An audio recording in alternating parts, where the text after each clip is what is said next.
Okay, be honest. Do you ever find yourself completely dreading that upcoming work networking event or maybe a happy hour mixer? I mean, in today's world, it's incredibly easy to just hide behind our screens, right? Social media and technology have basically given us the perfect excuse to disconnect from genuine human interaction.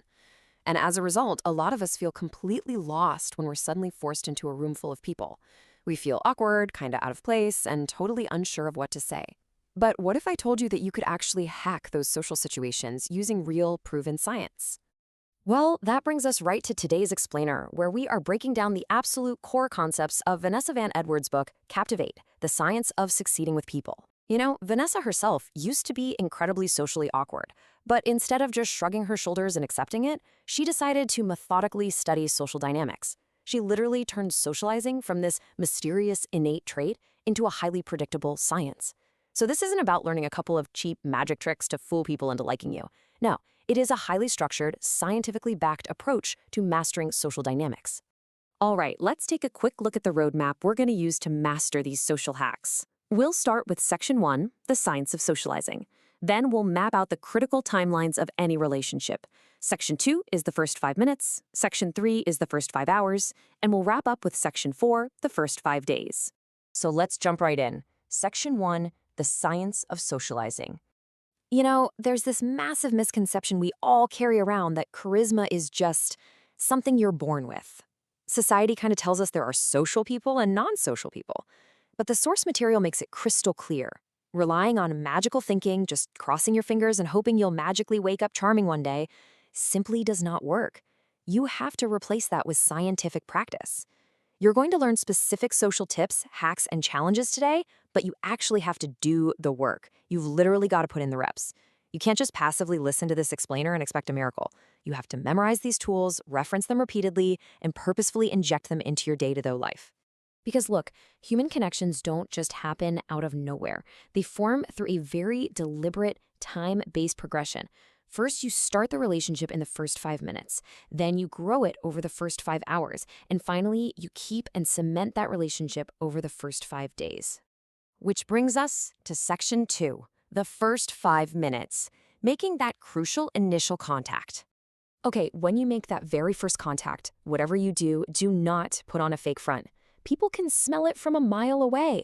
Instead, rely on the physical mechanics of genuine connection. If your body language is closed off, arms crossed, constantly looking away, you are scientifically signaling to the other person that you just aren't invested. But adopting open body language actively makes the other person feel instantly comfortable and present with you. But hey, open body language only gets your foot in the door, right? You still actually have to talk to them. And this is where so many of us completely freeze up.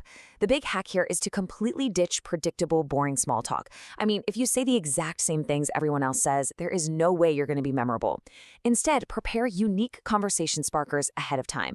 Swap out that tired old, "So, what do you do for work?" for something a bit unexpected. Try something like working on any exciting passion projects lately that actually sparks a real engaging dialogue. Moving right along to Section 3, the first 5 hours. This is where we really grow the connection.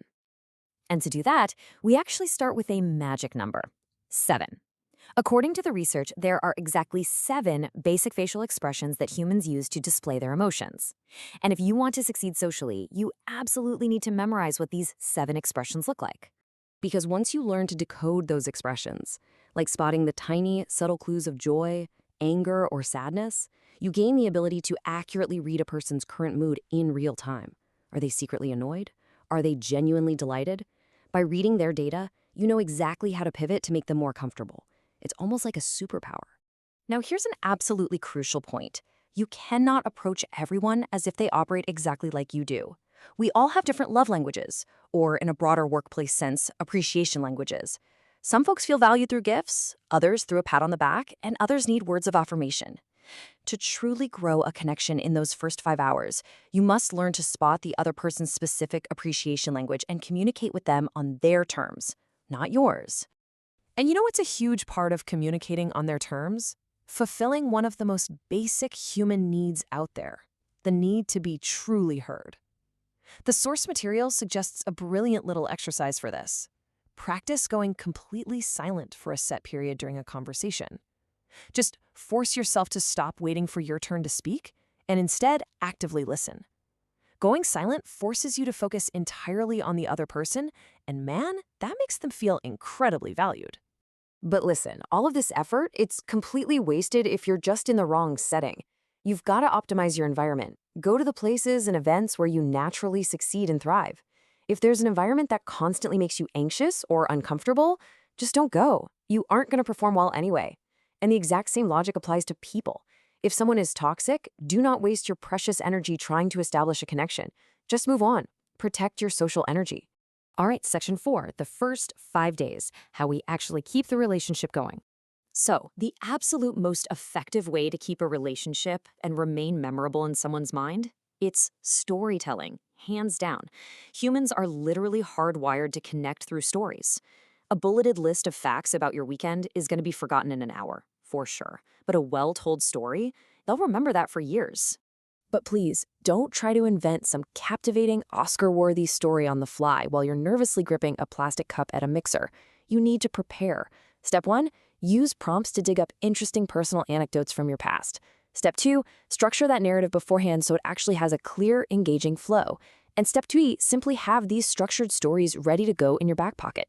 Now, obviously, don't be that person who repeats the exact same script to everyone like a robot, but having a few well-crafted stories ready ahead of time ensures you can instantly capture people's attention without stumbling over your words. Ultimately, though, and this really wraps up the whole shebang for this explainer, all these hacks, the body language, the structured stories, they all rely on one foundational truth. The people who are the most successful socially are naturally optimistic, and quite frankly, they actually like people. If you walk into a room with a downtrodden mindset, literally telling yourself that you dislike everyone there, none of these scientific methods are going to save you. You absolutely must cultivate an outgoing, optimistic, and people-positive mindset if you want to build lasting connections. So, that leaves us with a specific challenge drawn straight from the source material. I want you to think about your current social circle right now, or maybe your workplace. Pick one person. It can be a mentor, a colleague, or just an acquaintance you admire. Who is the one person you are going to intentionally get closer to? Take the science, the hacks, and the structured timelines we just covered and go apply them. You have the formula now. The only question is, who are you going to use it on first?